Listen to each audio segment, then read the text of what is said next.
Pluribus, la série de Vince Gilligan, fait énormément parler sur les réseaux et je vais vous donner mon avis sur cette première saison que j'ai regardée avec attention et globalement avec plaisir, même si on est quand même face à une série qui est extrêmement lente, beaucoup trop lente, et si certains y ont vu là un geste artistique et philosophique qui vient prendre le contre-pied d'une époque où tout va trop vite, à titre personnel, et je pense qu'on est beaucoup à avoir ressenti ça, j'ai surtout vu un très gros défaut de la série, on va en parler. Alors je vais évoquer des aspects du scénario, donc il y aura des spoilers. Si vous n'avez pas encore vu la série, eh bien écoutez, regardez-la et ensuite revenez voir cette vidéo.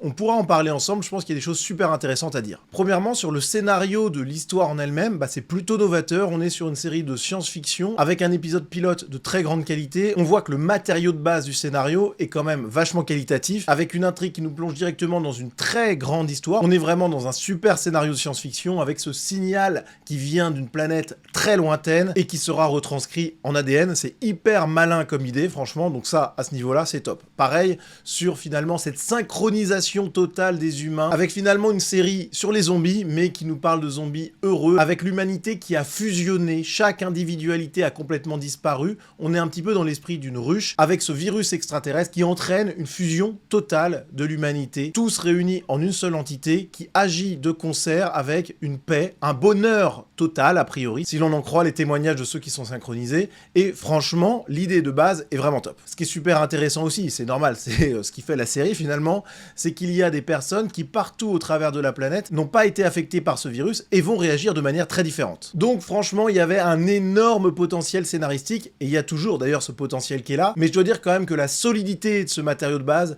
a été gâchée. D'abord parce qu'il y a quelques éléments dans ce scénario qui sont quand même moyennement crédibles. Alors déjà, au tout début, l'idée que les expérimentations des scientifiques réunis sans supervision de l'armée américaine puissent se dérouler sans surveillance quand même très pointue de cette même armée, bon, on n'y croit pas du tout, c'est-à-dire que là, on a une contamination originelle qui est cousue de fil blanc, voilà. Bon, c'est une petite faiblesse du scénario, on va pas s'attarder dessus, mais il y a quand même comme ça des petits éléments qui sont un petit peu moyens. On peut penser par exemple aussi au fait que Carol est la seule, après ensuite avec Manoussos, à vouloir inverser le processus et sauver l'humanité. Donc là, pareil, c'est quand même étonnant la réaction quand même quasiment unanime du reste des survivants, qui se retrouvent quasiment tous à accepter la situation, c'est pas très crédible. Mais bon, globalement, ce sont des petits défauts, et il n'y a pas grand-chose à dire. Pareil sur la réalisation, alors là, pour le coup, c'est vraiment premium de chez premium, et on a évidemment un regard d'envie quand on voit la qualité qui est mise dans ces séries-là, et qu'on regarde les séries françaises ou les séries européennes de manière générale. Il y a un talent du réalisateur, des moyens techniques sans doute phénoménaux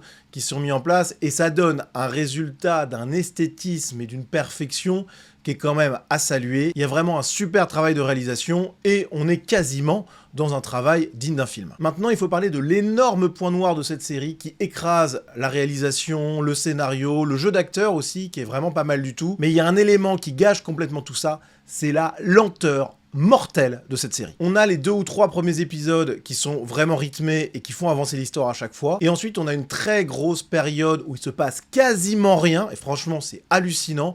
On a 3 ou 4 épisodes où franchement on aurait pu condenser ça en quelques minutes presque seulement d'un épisode plus rythmé. Le symbole ultime de tout ça, c'est peut-être le voyage de Manoussos où on le suit.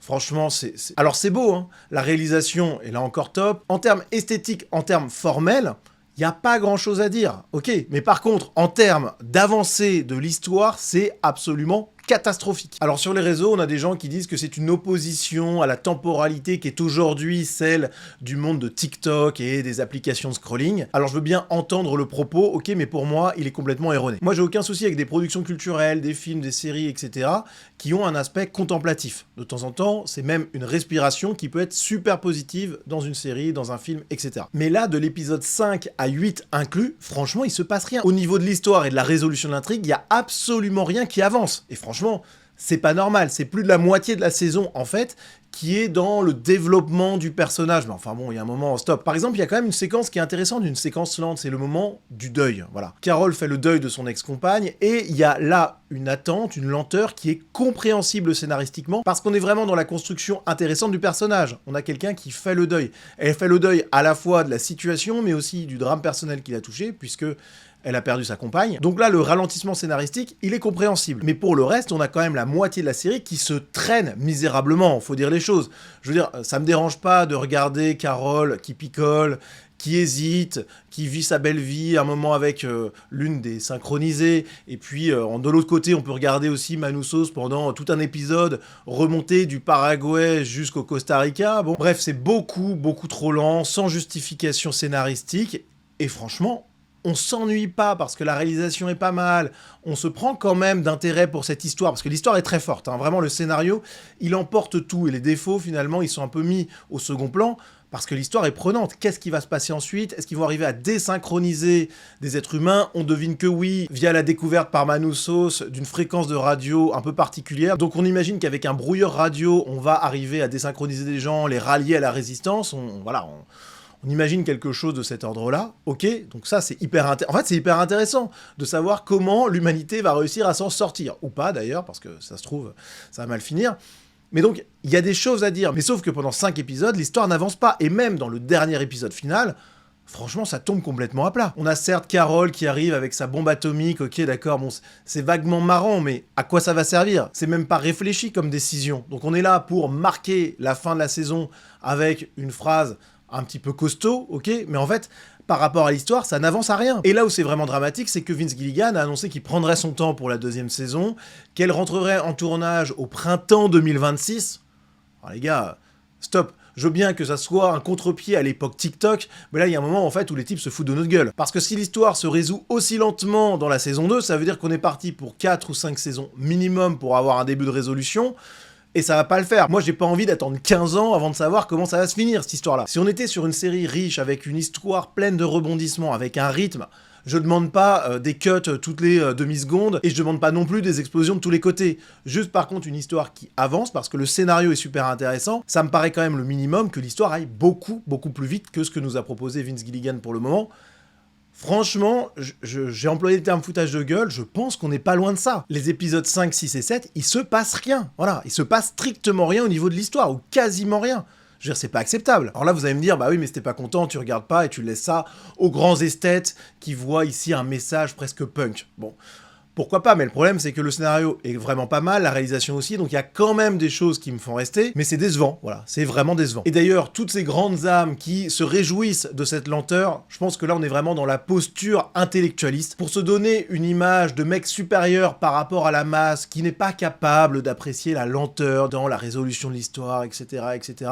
On aime bien se mettre un peu au-dessus de tout ça, en disant le plus fort possible sur les réseaux, nous, on est capable d'apprécier cette série contemplative qui coupe avec le besoin d'immédiateté du monde moderne. Voilà. Moi, je pense que c'est une posture qui est très sympathique comme ça sur les réseaux et qui permet de se donner une aura de supériorité. Mais au fond du fond, je pense que ces gens-là, ils se rendent quand même bien compte que cette série, elle est beaucoup trop lente. Il y a aussi quelque chose qui est dérangeant dans cette série, mais là encore, je pense que c'est volontaire, mais je pense que c'est malgré tout un défaut.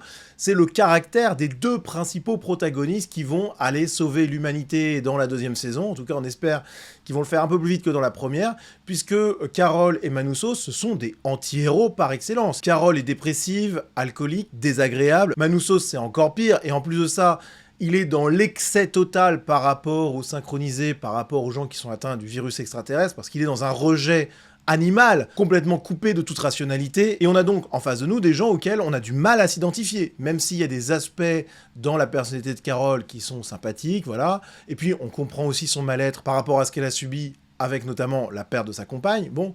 Mais voilà, c'est quand même une série très particulière, et je trouve que le scénario est donc un peu gâché. Pour être honnête, je sais même pas si on arrivera au bout de l'histoire, parce que si on part sur une saison tous les 2, 3, voire même 4 ans peut-être, ça sent quand même l'échec au bout, même si le démarrage est quand même très bon, hein, et c'est normal, parce qu'il y a quand même des qualités dans cette série, puis c'est l'aura aussi de Vince Gilligan.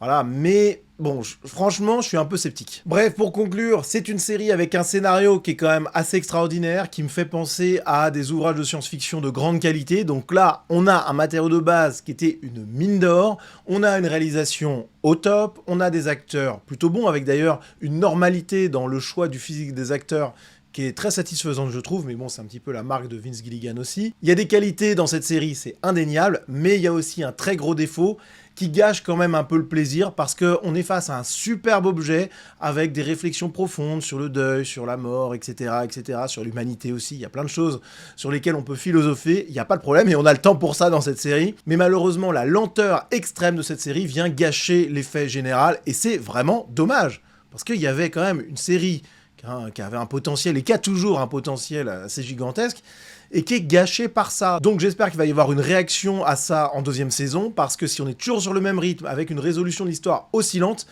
bah c'est dramatique, et il y a beaucoup de monde qui vont se lasser, même parmi ceux qui prennent des postures intellectualistes pour justifier la lenteur honnêtement indéfendable de cette série. Je pense qu'il y a un moment où on a envie que ça avance, d'autant que ça urge un peu, parce que Carol, elle est pas loin de se faire transformer, donc il va falloir accélérer un peu le rythme, Vince Gilligan. Je regarderai la deuxième saison, parce que le scénario de base, moi qui suis fan de SF, bon bah, ça me parle, donc j'ai envie de savoir comment ça va se dérouler ensuite. Surtout que nos deux protagonistes ont l'air d'avoir envie de sortir de leur torpeur, cette torpeur dans laquelle ils étaient plongés pendant 9 épisodes, pendant toute la première saison. Franchement, c'était beaucoup trop long, vraiment beaucoup trop long. Et donc ce réveil-là, il va peut-être accélérer les choses, mais c'est certain que si on est toujours et encore sur le même rythme, avec en plus 2 à 3 ans entre chaque saison, il y a un moment où je vais me lasser, et je pense que beaucoup d'autres aussi.